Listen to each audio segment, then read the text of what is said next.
I'm so excited to have you on the podcast. I'd love to hear a little bit about just a little bit about you, kind of like where you're from, and we can jump into your story. I was born in Los Angeles, downtown LA actually, but we lived in the suburbs. Not that I don't know that it affects anything or not, but my mother did not have any drugs for my birth. She was hypnotized. And she told me that years later, but I have two younger sisters and she took drugs for both of those. So, she went through normal birth with that, but it was something experimental in the early 50s when I was born, I guess. We lived in Southern California for about my first 8 years, till 1960. And then we moved to Central Florida, which, Winter Haven, Florida, lived there for 4 years, and then moved to west coast of Florida, where I lived much of the life up until the late 90s. Lived in Clearwater, Florida. My mother and father are both converts to the church in their teens, both in their teens. My mother, she was always very devout. Once she joined the church, she just was, she stayed very faithful her entire life. My father, on the other hand, by the time I was young, had stopped coming to church, basically, and doing his own thing, became a jazz musician. We occasionally, when I was young, he would come to church, a couple times a year, Easter and Christmas. But then I remember one day I asked him, probably when I was about 10 years old, you going to come to church with us? It was either Easter or Christmas. He said, no, I don't want to be one of those Mormons that just goes at Christmas and Easter. So he chose to be one that never went at all, basically. Good parents, though. Neither, I had a pretty normal upbringing. I didn't like moving from California to Florida. I had a lot of good friends. And of course, when you move, you have to start all over again. When we went to Central Florida, Winter Haven, over the 4 years we were there, I made a lot of friends there. And then when we moved to Clearwater, though, I had trouble making friends. Winter Haven at the time was a very small town, so you kind of knew everybody. Clearwater, it's much bigger now than it was then, but still, it was a bigger place than Winter Haven. And so it took me, I had made friends with my next door neighbor, John, and he was not a member of the church, and later made friends with a couple others, but never had other than 2 or 3 close friends in Clearwater. I look back on it now, and I am convinced that I would have got into drugs earlier if I stayed in Winter Haven, being that crowd, with the in crowd. When you're 12, you don't know anything about this stuff, but I kept in touch just with a few of them for a while, and most of them, by the time of high school, they were into it. I didn't really get into drugs till I was out of high school, till I graduated. I was very active. My mother took myself and my 2 sisters to church all the time. I believed I had a testimony. I think at that early stage, it was more, it was as much as leaning on my mother's testimony as anything. Interestingly enough, if I would ever stay home from church, which was very seldom, but every now and then, my dad would always, he wouldn't be at church, and he'd come by and say, "Oh, you're being a slacker today, huh?" Which really annoyed me. So it motivated me to go to church. But after I graduated from high school, I had a couple of friends, Tom and Alan. Alan, we'd become friends with him about the time we went to high school. But our senior year, Alan's family moved to California, and Tom went to stay with him. For our senior year, I'd lost my 2 close friends. I had friends in the church that I went to seminary for 4 years. My mother was my teacher for 3 of those 4 years. Oh, wow. And so I didn't really have an excuse of that I couldn't get a ride. It was early morning seminary. And we lived, back then in Florida, the church was much smaller than it is now. I think we were maybe 10 miles from the chapel, from our house. And so my mom would go and we'd pick up other students to get to early morning seminary at the church building, and then she'd take us all to school afterwards. Seminary was a great influence on me, because when I honestly didn't think I was learning anything, because I didn't think I was paying much attention. I wasn't really interested in seminary.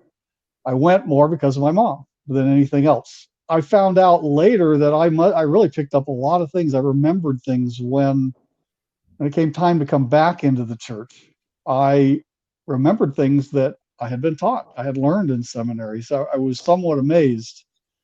But that's getting a little ahead of the story. I say when at the end of the summer after my senior year in high school, um, Alan, who had moved to California, and Tom, who'd gone out there to spend I think it was just maybe the last semester with him. Alan's parents got a divorce, and he asked if he could come live with us at our house. And my parents knew him well because we had been friends for 3 or 4 years and done a lot of things together. He and Tom and I were those were my close friends, basically. Well, when he came back, he brought some marijuana with him. And I was at the point where I was still kind of going to church, but not really wanting to, mostly because it just wasn't fun. And so we were out. I don't even remember the first time, but it was Tom Allen and me, and we were out somewhere, and he pulls out a joint, and I smoked it with him. And so for over that summer, we got into it. We'd do it a few times a week at first. And I remember saying, "Oh, I'd only do this once a week, only on weekends," so that didn't, because I was working, of course, to earn money, and didn't want to mess up my job. But I couldn't tell you how quickly. But it went from, weekends to every day by the end of that summer. I had enrolled in what was then a junior college, which was within 5 miles of my home. I was really into just, doing everything I could to smoke weed whenever possible. And so I was still trying to do that and go to school. And I would go to school, but I would skip. I mean, I'd pretty much get in my car, drive towards campus, and then just not go to school as much as I could. But I knew that I had to go a certain number of days, and of course I had to pass my courses to stay in school. So I kept track at that point enough to stay that first semester. And the first semester of junior college was enough like my senior year of high school. And in high school, I was a good student. I wasn't a great student. I never made straight A's, but I made A's and B's. In fact, if I didn't, even with B's, my father would get on me about, why didn't you make an A? He wasn't real hard, no verbal abuse or certainly no physical abuse or anything like that, but just enough pressure that I had to at least work some to do well enough in school. And I found that the first semester of junior college was close enough to that I didn't have to study hardly at all. Now, I got C's and D's basically, but made it through that first semester. And so I passed, I didn't fail. But then the second semester, I again didn't study, and I was basically smoking weed every day. And I would just skip school. I go to PE because I really enjoyed it. I took basketball and volleyball and the things I like to do. So I'd go to those classes, but I'd skip everything else. Well, at the time, you could go up till 6 weeks before the end of the semester at junior college and drop out as if you didn't get your money back, but it was as if you had never gone. So my grades were so bad, I wasn't even going to make D's this second semester. And so I dropped out with about 6 weeks to go, just like a day or so before. And I don't remember the discussion with my parents, but I'm sure it wasn't a pleasant one. But at the same time, this was the early 70s, and the Vietnam War was still active, very active, and the draft was active. And back then, the draft was a lottery based on your birth date. And if they would basically take the 300, the 365 days of the year. I don't remember for absolute certainty, but I was in the top 10 of the date. So I was going to be drafted. Living in Clearwater, the place you had to go to get drafted in the Army, to get tested, your physical and everything, was down in Miami. And so I had to get on a bus and ride from Clearwater, which is about the center of the state. It's about 200 miles north of Miami and on the opposite coast. Miami's on the east coast, Clearwater's on the west coast. So I got on a bus and rode, down to Miami to go through my physical, and I passed the physical just fine. And so I decided I didn't think I wanted to be drafted in the Army. So I joined the Air Force instead. I volunteered for the Air Force. That was how to get out of ending up in the Army. I still had the possibility of going to Vietnam, which my mother was just, she was mortified. She did not want me going to Vietnam. I'm sure her prayers had a lot to do with it. So, because I know that when I went I went and joined the Air Force, I went to the recruiter's office there in Clearwater and signed up, and they gave me a date out. It was sometime in early April of 1972, as I remember. Because I celebrated my 20th birthday in in basic training in Texas. Wow. So yeah, it was a great celebration. I was bald because they shaved your head. Your head. Yep. I was shaved, totally shaved. Lackland Air Force Base in San Antonio, Texas, is where the Air Force basic training was then. And you get there, and I had long hair. I had hair down to my shoulders by that time. So did several other people. And I remember they took us very first morning, took us to the barber, and they set us in the chair, and they just took that and zipped your hair right off. And I had met a few of the guys, talked to them before that. We came out. None of us recognized each other. We just looked so different with no hair on our head. And then you go to basic training, which, oh gosh, it's not the most pleasant, although the Air Force has got to be a lot easier than the Army or the Marines, I suppose. And I don't know anything about the Navy, but they really just try and belittle you and break you down. And so you'll listen to everything they say.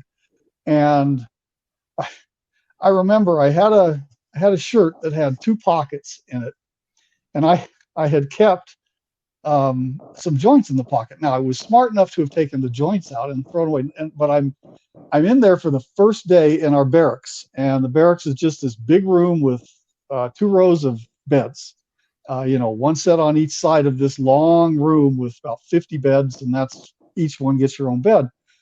Our tech sergeant, as they're called a drill instructor, I guess a DI.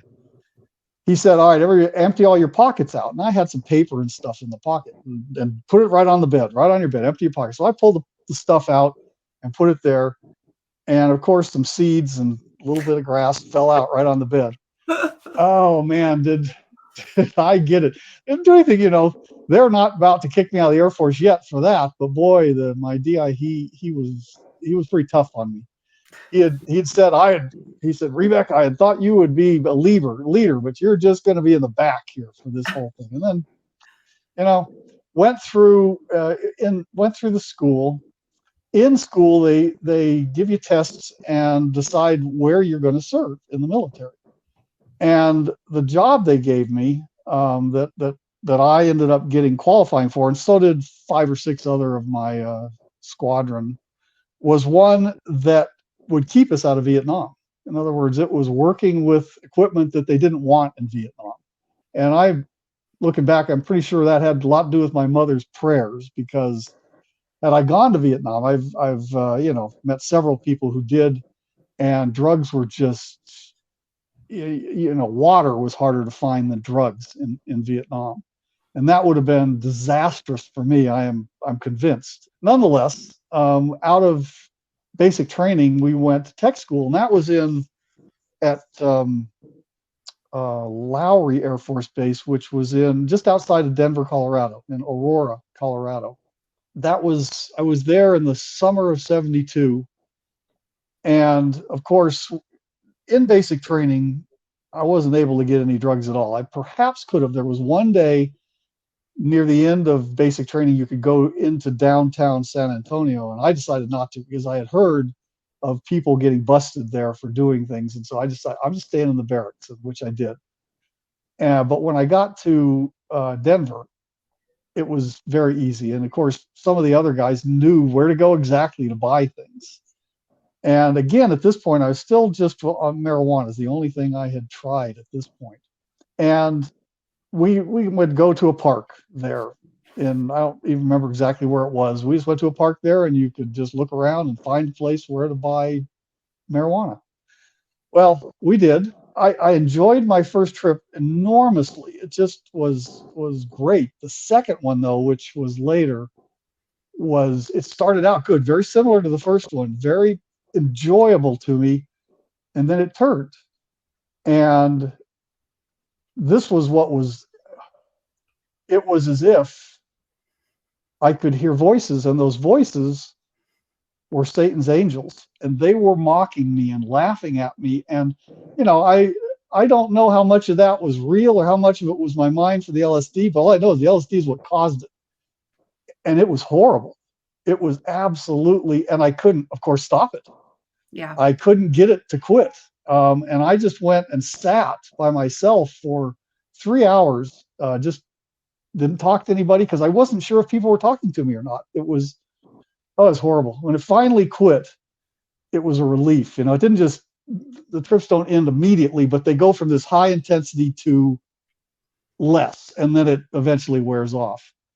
I have to tell you, Bruce, that I've had a very similar experience to that.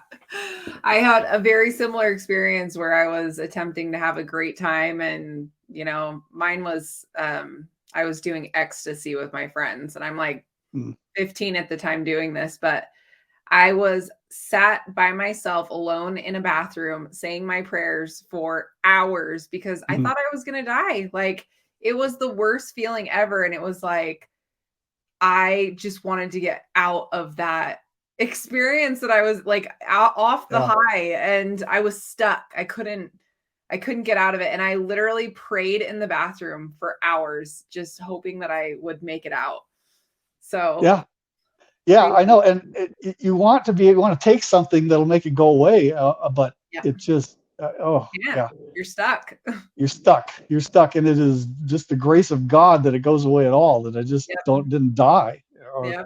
Oh yeah, it was horrible. That being said, while I was in tech school in Denver, one of my squad mates, he was into hard drugs, and he knew where to score heroin in downtown Denver somewhere. And I had bought a little motorcycle.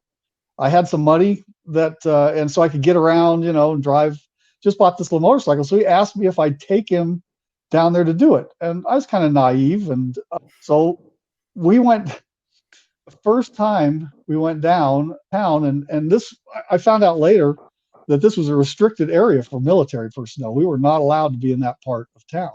I rode down there, I didn't have any clothes other than my uniform. And so I'm riding my little motorcycle, wearing my little airman's uniform, in downtown someplace. I don't know exactly where it was now. I have not tried to go back, and then he shot me up with heroin, and then I got really sick, and just it was pretty bad. And that was the only time I tried heroin. It was, again, a blessing from God that I got sick, because I didn't really want to get sick again. Another time, a little later, I agreed to take him a second time to that area a couple of weeks later or something like that, so he could score some more. I just said, I didn't want any this time. I think he also said he could get me some grass, so I probably the reason I took him down there. And I let him off and said, I'm going to go in there, and you go up around the corner, just drive around the corner and come back, pick me up in 10 minutes or something like that. And so I went and drove up to the stoplight and stopped there. And I'm sitting at the stoplight, my little motorcycle, and I hear a siren, just a bleep from a police car. And I look in my mirror, and there was a cop right behind me. And he had his lights on. And so he gets out, actually two of them, they get out and they come up and they start talking to me again. I'm dressed in my uniform, and I'm in an area that I'm sure they know, and I might have known by then, I'm not supposed to be there as a member of the military. They search me and they find marijuana on me, and they take me to jail, and they put me in jail, in the holding cell. And this was one of those times, really, oh gosh, I remember it well. Again, I was supposed to have reported for duty at 11 that morning, and I'm in jail. And in this holding cell with 10 to 20 other inmates, basically. And I remember I just didn't want, I wanted to be out of that situation. I just knew my life was over. I was going to get a dishonorable discharge, and who knows what else would happen. Yeah, I also remember there was one guy in the whole holding cell, only one guy. I was sitting by myself. I just wanted to be away from everybody. I was sitting over in one corner, and a guy comes over to me. He says, "What are you in for?" And I told him, I said, "They busted for drugs." He says, "I'm in for arson." And I just thought, oh my gosh, get this guy away from me. I just didn't talk to him and went over and sat there all night. I don't remember if I slept or not. Because I just was in dire straits, but I didn't pray. I wasn't praying for the Lord to get me out of there. I thought my life's over, that I'm never going to get a job, be kicked out of the Air Force, whatever. Well, the next morning they call my name and they take me out and they say, we're releasing you. I guess they didn't say why. They didn't give me my grass back, but they did give me a few other things, sunglasses, my wallet, stuff like that they had taken from me. And they just said, don't do this again. But I hadn't learned anything. They, I had to go pay to get my motorcycle out of impound. I think it cost $50 back in 1972, probably cost a lot more now. But I rode to the park where bought grass, and I bought grass that day. And I had learned absolutely nothing. But because I felt like I was kind of on top of the world. I had to dodge this bullet. I went, I had to go back to my spot, but since it was a Saturday, I had missed Friday, but I hadn't missed 2 days. And I went and reported. They asked me what happened. I told them some lies. I had ridden to Boulder, Colorado, and my motorcycle had died or something like that. I lied to them, and they slapped me on the hand and said, "Oh, if it ever happens again, call us." Now, obviously, this was well before cell phones, so it's not like I had a cell phone or anything. I said, "Sure, absolutely sorry, never happened again." But I got out of it and just went and finished tech school. Interestingly enough, they tell you when you go into tech school, they ask you where are the 3 places you want to serve after you get into the regular military. No longer in training, now you're going to go do your job.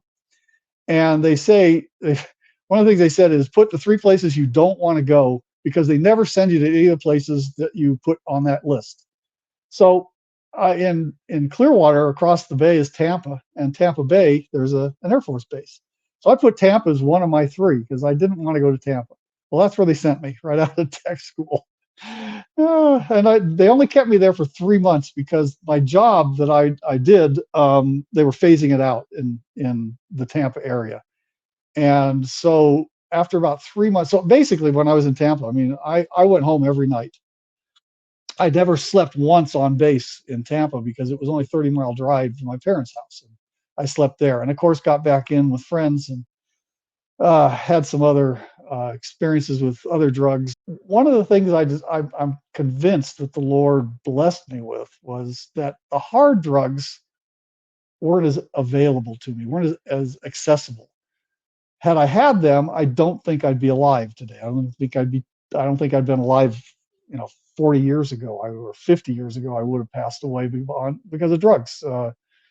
But marijuana was just a constant. And so after 3 months, they shipped me out to California, Central California, Merced.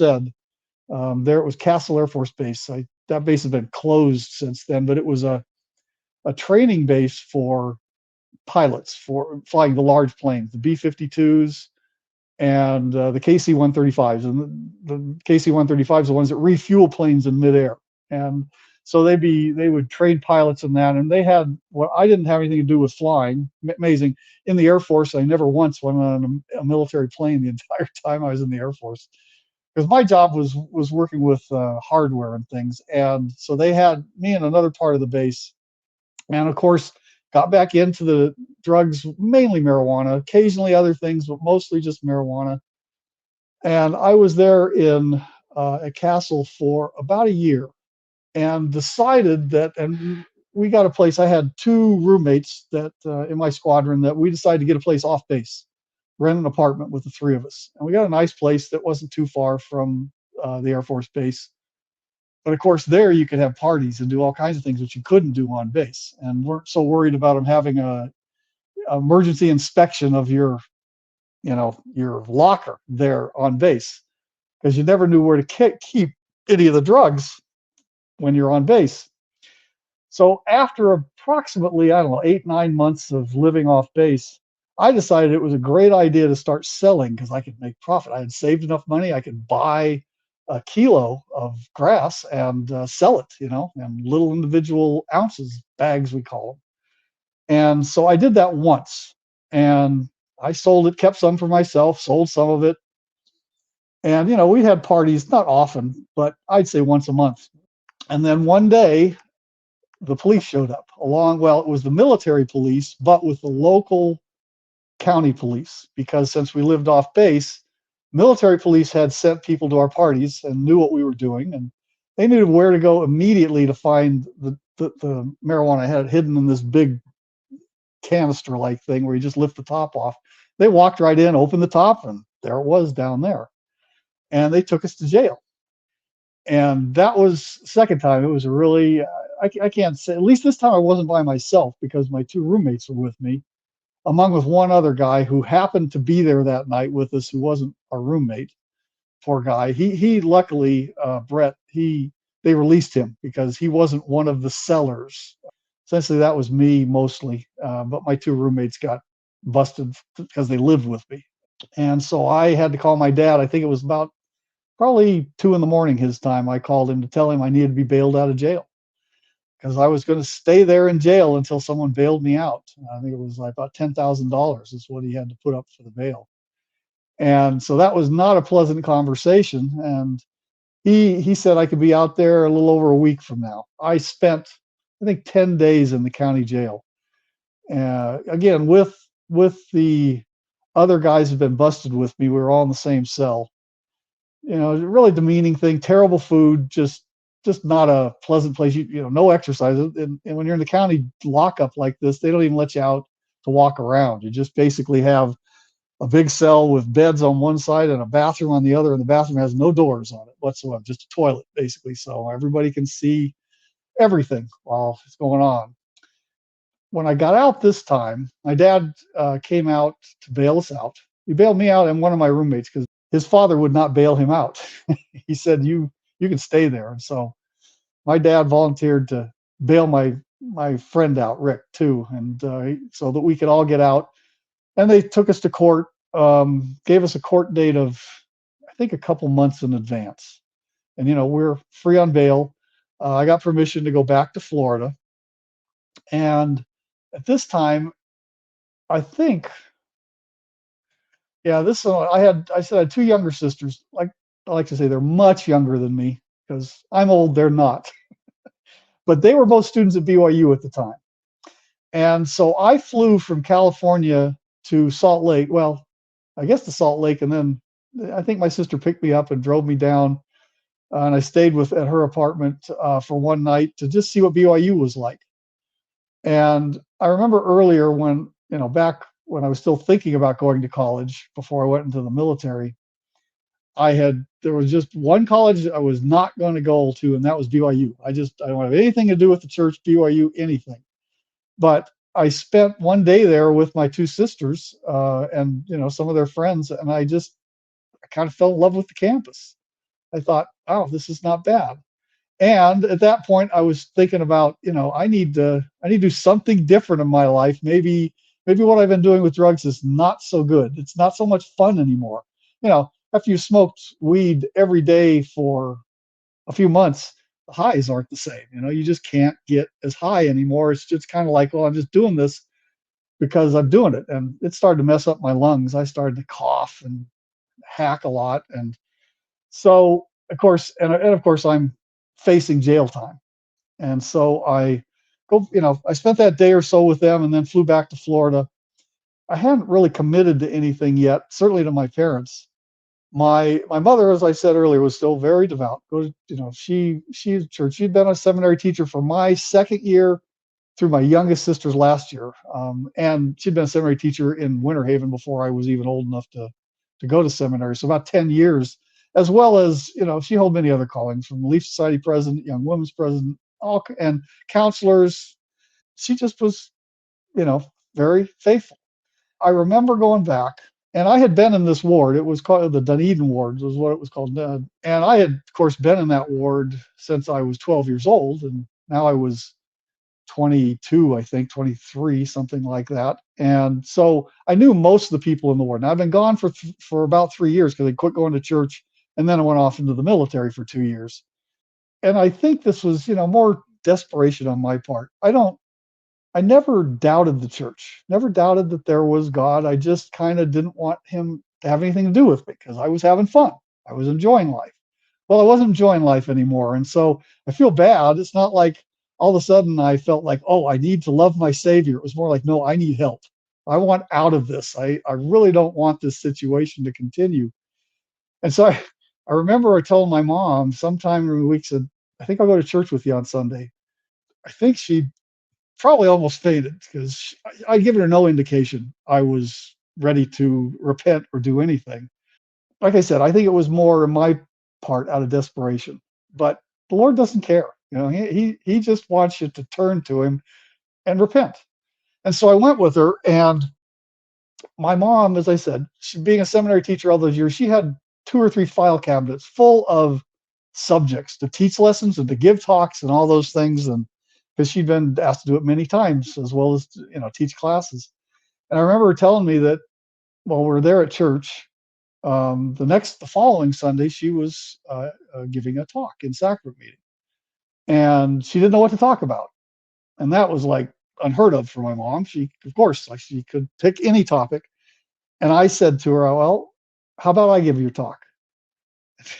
Again, she looked at me. She said, well, I think the bishop would have to approve of that. Now, the bishop had not been bishop before I stopped going to church, but I knew him well.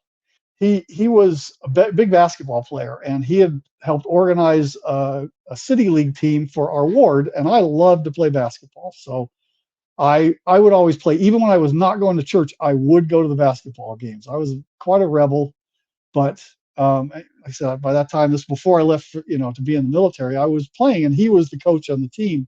Well, he'd been called as bishop a year or so before I came back then. I remember Ron Chapman was his counselor, and I had not met Ron. He had moved into the ward before, but he was conducting that month. So my mom said, you got to go tell Ron you want to give my talk, see if it's okay. And I still remember Ron and I became good friends after that. Ron has since passed away, but when I said to him, this is who I am, and I'd like to give my mom's talk next week, his mouth just dropped open, and he just, I'll get back to you on that. And so he called me later that night, and he told me later he'd talked to Bishop Montgomery, and Bishop Montgomery had said, well, let him talk. He said, I trust him. And so the next Sunday, I got up and told the congregation what I'd been doing for the past 3 years, all the drugs. I remember saying, I want to believe that this is the true church, that it's the Savior's church. And, I don't know what else I said. I was probably up there for, 5 minutes, maybe, whatever. But sat down after, and afterwards, some good friends I'd known, Walt and Rose Benson. Walt had been my home teaching companion all my years from being a teacher, up through a priest. He'd been our home teacher for many years. He was my church dad, I called him, because when there were father-son campouts, my dad didn't go on those, but Walt would take me. And so he and his wife, Rose, had invited me over that night. And I remember they played a recording of from a man named Floyd Weston. It's called the 17 Points to the True Gospel. You can still get this on. You can find the recording on YouTube if you ever want to listen to it. It's about his journey into becoming a member. He and 3 or 4 other friends of his that all got together one day and wrote on a chalkboard all the things that the true church needed to have, and they had never heard of the Church of Jesus Christ at that point. 3 of the 4, there were 4 of them, and then this was during World War II time. They all went into the war, and Floyd tells his story about how he found the church, and then his companions also found the church too, all but one, who was killed in the war. It's the only one that didn't join the church, and he found out about that later. Anyway, very interesting. Now, it was interesting because I loved listening to that story, but I remember thinking that in listening to it, yeah, I believe this is all true. I don't need the proof. It's nice, and I know that I can listen to his story and have the same kind of thing, but I knew that the church was true, and I knew I needed to come back. And so that was kind of the beginning of my journey. However, a few months later, I had to fly back out to California and stay there for a week or so to find out whether I was going to be put in jail or not. I remember fasting and praying that I wouldn't be put in jail. I just, Heavenly Father, I don't need to be in jail. This won't be good for me. It's, to make a longer story short, I ended up in jail. They put me in jail. I think, if I remember, I got a 9-month sentence along with the two of my friends who were busted with me. We all got a 9-month sentence, but it was a work release program where you could, if you could get a job, if you get someone to hire you on the outside, so you could work a job from 8 to 5 and then just spend nights and weekends when you weren't working in the compound. It wasn't in the jail. It was an outdoor compound with wire fence, and you at least had a yard with a basketball hoop, and they had a day room with a television set, and you could walk around as long as you stayed inside a fairly big compound. So it was much better than being in a regular jail, but it was jail nonetheless. And my Walt Benson, who happened to be an insurance agent, found a fellow insurance agent who happened to be bishop of one of the wards in Merced, and they took me in. Now, I had to meet with him because they had young children my age too, or just a little younger than me, teenagers.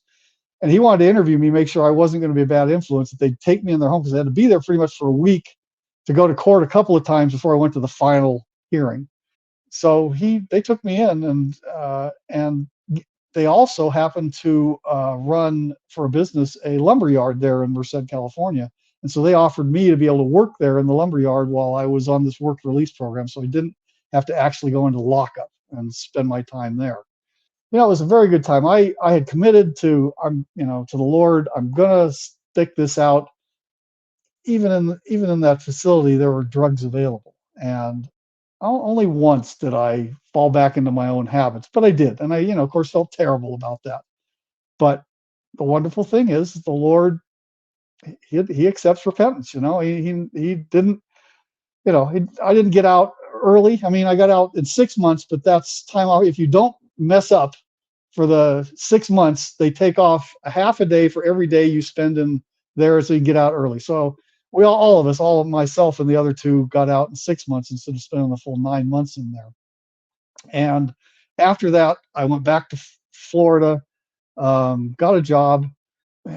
Even back in Florida, the drugs were around. I had to get myself out of the culture, because I fell a few times even back there. But I never had fun again doing it, because I knew that I had been given enough chances that, because really I could have been locked up for a lot longer than 6 months, and I could have been with hardened criminals. I could have been dead if I'd had more access to the hard drugs. The Lord had protected me to some extent, given me enough to make me know that I needed to truly repent. Even with that, repentance isn't as President Nelson says, it is a lifelong process. And the Lord loves effort. He wants us to continue that effort. And when I got back to Florida, I applied for BYU, because I thought I now wanted to go there. And it was really interesting. I got a rejection notice, because going back, I had to send my transcripts from the junior college. So I had 2 semesters with about a 2.0 average. And so they rejected me. They just said, no, it's not right for you now. And so I thought, oh, okay, well, I've got to come up with something else. And about 2 weeks later, I got another letter saying, we've reconsidered, and you can come, but you'll be on academic probation. You must keep your grades, I forget, I think it might have been B or better or something like that. But I was just ecstatic. Well, I honestly don't know what happened. I do know that one of my sisters marched into the registration office and told them, if anybody needs to be at this school, it's my brother. That's so cool. She said they paid no attention to her whatsoever. Now, but what's probably interesting is my wife's roommate was dating and is now married to Neil Anderson. Now, he was student body president at the time. I've talked to him about this, and he said I didn't have anything to do with it, because he moved to Florida, and when we were in the same ward together for a couple of years, he was young men's president in our ward, and I was a problematic advisor, basically. Anyway, he told me, he said flat out, he had nothing to do with it, but the Lord, whatever, the Lord took care of it, put me in there, and I had no trouble keeping my grades up now because I had decided I was going to study, and I graduated 4 years later. That being said, I had other things. I got married in 1976 to my first wife, and 10 years later we were divorced. I was active in church. She had a lot of pressure from her parents. She had been raised, well, she wasn't really raised Catholic. The parents were Catholic, but didn't go to church. No one went to church until she joined our church, because we were sealed in the Washington D.C. temple. But her parents put a lot of pressure on her, and I was not a perfect husband, and I didn't do anything other than didn't pay enough attention to her, basically. And anyway, we're still, I wouldn't say we're friends, but we share grandchildren now, and we have no trouble getting along. I mean, I enjoy being around her now. She's remarried, and I remarried I met my current wife about 6 weeks after we were divorced, and we were married 4 months later, and that was next month it'll be 36 years ago. So we've been married for 36 years now. Well, as Nephi says in near the end of Second Nephi, he says, once you're in the path, is all done? And the answer, of course, is no. There is much to do, much left to do. And my wife and I, we just finished a mission to Warsaw, Poland, 2020 to 2022. We went there right in the middle of COVID, that's an amazing story all in itself, and how we got called on that mission. But it was just, we had a wonderful mission, and now we're back in St. George for at least the next year, because we've rented a place here now. We're living with our daughter at the moment, but we just, as of April 1st, we're renting a place after we get back we're going on a cross-country trip with our little camper trailer that we had planned to do before we submitted our mission papers, so to speak, back in mid-2022 or 2020. And our stake president said, they're not calling anybody. And sure enough, we got a letter back saying, no, we won't be calling anyone out on missions for at least 6 months. So we bought a camper trailer. And then 2 weeks later, we get the email, you have received your mission call. You're called to labor in Warsaw, Poland. Oh, my gosh. We were shocked. That's amazing.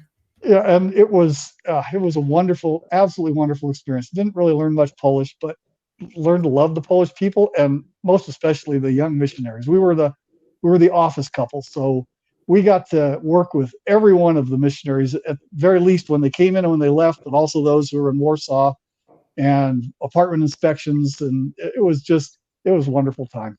So awesome. It's interesting to see how somebody like you, who just got back from a mission with your wife and in Poland, and it's just so interesting to see like how God can completely transform somebody's life. And it's just so cool, like with the story that you have and where you were and where you are now, and it's pretty amazing. It is. I mean, I chose not to serve a mission, as a young man. I had lots of excuses. I found out later that the bishop came and asked my father and if I could serve a mission. My father told him no. Not that my father really, my father just wanted to be contrary.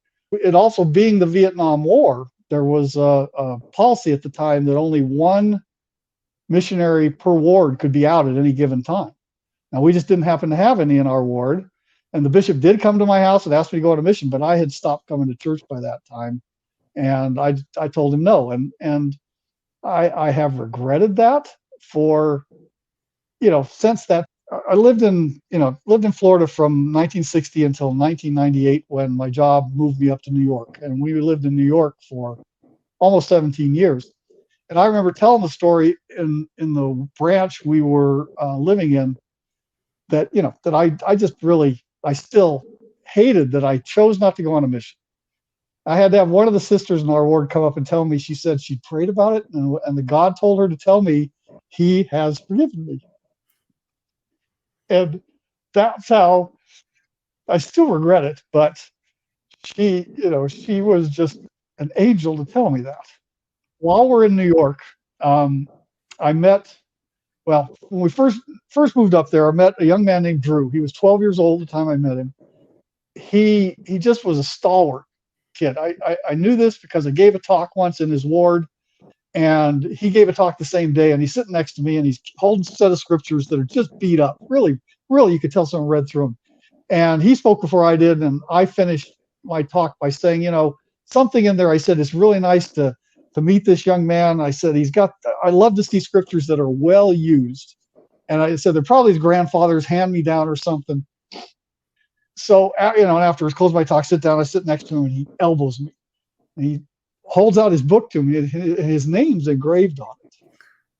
Here's a 12-year-old boy who's he really is into this. Well, fast forward 7 years, and I hear that he's chosen not to go on a mission. And I do a double take. I said, are we talking about the same Drew? There's only one Drew I knew of in the stake, but just in case. And the stake president tells me, yeah, no, he's not fallen away from the church. He just doesn't think a mission is for him. He's got other priorities.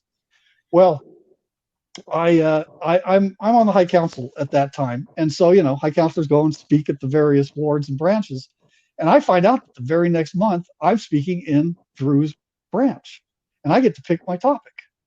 And so I of course picked the topic of why young men should serve a mission, and I look up every prophetic quote, every scripture I can think of, everything about this, and build my talk on this.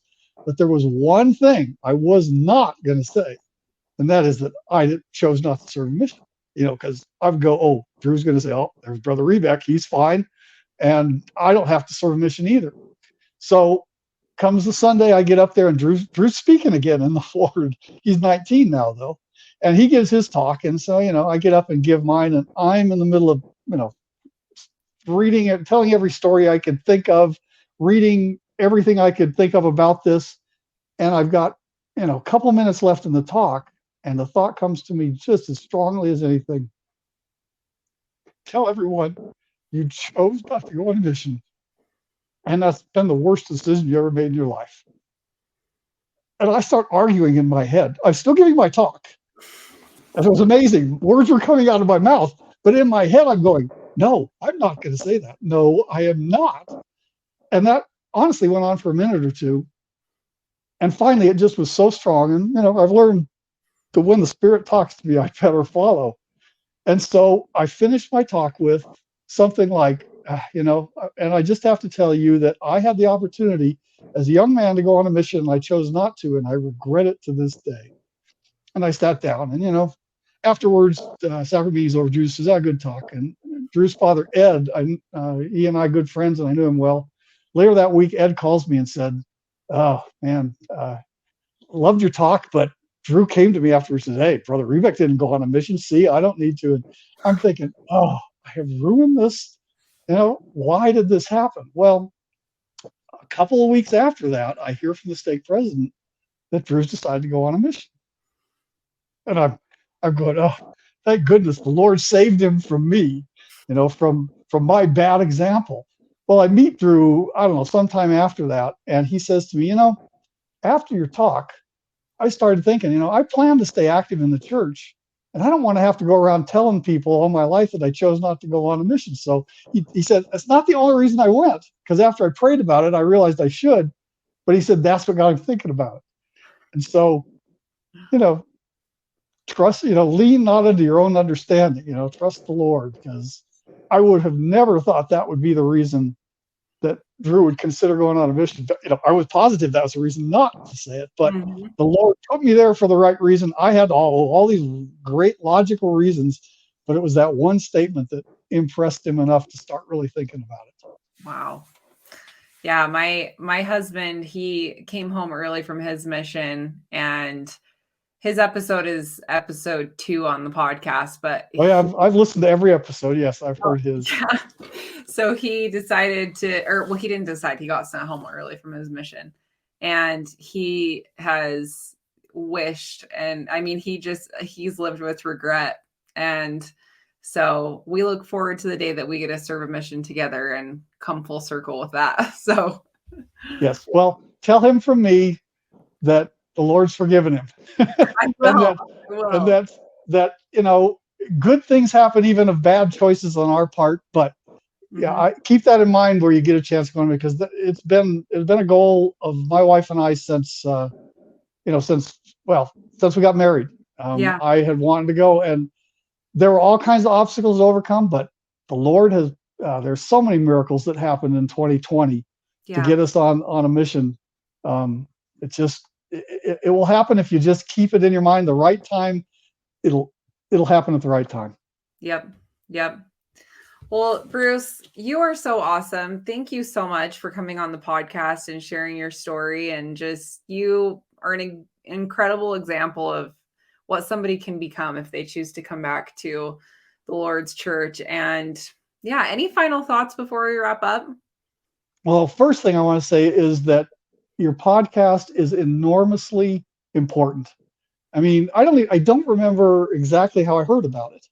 I mean, it was either on another podcast or LDS Living or something. I just remember, but when I heard about it, I thought, there are so many voices, so many loud voices out there that are just so negative about the church. Mhm. The CES letter, oh gosh, other things like that, that just, we needed something like this. When I heard it, I thought, I've got to listen to this. And I listened to your first episode, you with your father, Mhm. interviewing your father, but really about you, Yeah. about your journey, and then your husband's, and then everyone up through. I think the most recent one is Maddie, I believe, and there are Yeah. just so many wonderful stories of people who've gone through so many diverse things that would drive you away from the church, and did in many cases, and yet they all have the same reason to come back. That they learn that the Lord loves them and Yeah. wants them back, and Mhm. wants them back. And it is, I mean, those voices out there. I mean, I guess one other thing I want to say, I had actually never heard of the CES letter until I listened to one of your podcasts, one of the first Oh ones boy. where you That was mentioned it. my biggest fear is that by bringing it up, but like, yeah, I have a fear of bringing it up and then having people be exposed to it because we're talking about it. But also, I think it's better to have it be talked about with the lens of faith and than it is Oh, to counter it somewhere else. And so, yes. Yeah, you have to. I'm glad, I mean, I haven't read the whole thing. I decided at first, I said, I'm not going to read it because I'd had an experience, probably a year or two after Carol, my wife, and I were married. We're still in Florida. And we went to the state fair. Love going to the state fair, mostly to eat the food. But we were just walking around, and I was on a spiritual high, and I went into a booth where they had Christian literature, and just looking at the books. And one of the ladies comes up to me and said, "Oh, are you Christian?" "Yes." "And what church do you belong to?" I said, "The Church of Jesus Christ of Latter-day Saints." She had this puzzled look on her face, and she walked away. She came back a few minutes later and said, "Did you say you were Mormon?" I said, "No. I said I belong to the Church of Jesus Christ of Latter-day Saints, but also known as Mormons." And she said, "Here, read this," and gave me a pamphlet. And I just stuck it in my pocket. I thanked her, stuck it in my pocket, and didn't look at it until we got home. And I don't remember exactly what it was about, other than it was about Joseph Smith. It probably had something about polygamy. It may have had other things. I don't remember. But I just remember how dark I felt when I read the thing. I just didn't feel good at all. And it took me a couple of weeks to get over it. It's not like I was saying, "Oh, I'm going to quit going to church." It's like, I just don't want to feel like this anymore. And mhm, I couldn't answer some of the questions mhm, that were in that pamphlet at the time. I've since, I've learned a lot more over the past 30 some years. But the CES letter is just like that. It's yeah, just longer than this pamphlet.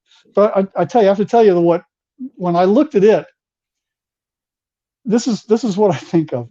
Anyone who's had teenagers and preteens too, as kids, when you tell them they can't do something or they can't have something, they will say why. And they're not asking why for you to explain why they can't have something. They're saying why because they want to argue with you and change your opinion. Well, that's what the CES letter looks like to me. It's just someone who wants, for whatever reason, they've got their opinion. That's fine. But they want me now to believe any of those things. And it's just, I mean, as I said, I read it. I didn't get such a dark feeling as I was reading through it. I got this feeling of, this poor guy who wrote this thing. if he's sincere, it's sad. If he's not sincere, then that's sad too. Yeah, for sure. I think that it's been really cool to hear the people who have had the experience of reading it and then coming back. They had the questions, and then they came back after a faith crisis of reading that, and then their experience of coming back. And it's been, I think, really good, because I know multiple people that was something that completely just challenged their faith, and they left over it. And so, I still have not read it, and I don't have any desire to, because I already know everything that it says, because I've heard from people on the podcast and other people. And the reason that I don't read it is for that exact reason of just the darkness that, accompanies it. And I think that it's been so interesting to hear all of the, just all the conversation surrounding people who have,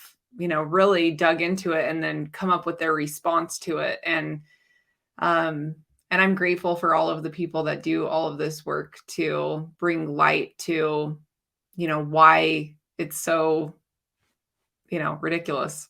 So yeah. Well, I can't remember who it was, but one of your guests said he's halfway through answering all the questions, and God bless him for that. Berger, yeah. Because he has the personality, and that this is a challenge to him, Yep. And I think that's great. I think it's marvelous. I do too. He's awesome. Yeah, he has a whole response that he's putting together, which I think is awesome. Yeah, me too. Well, Bruce, thank you so much for coming on the podcast. You are so awesome, and I appreciate your sweet testimony so much. So thank you. Thank you, Ashley. I truly appreciate it, and you are truly doing the Lord's work. Thank you very much. Thank you.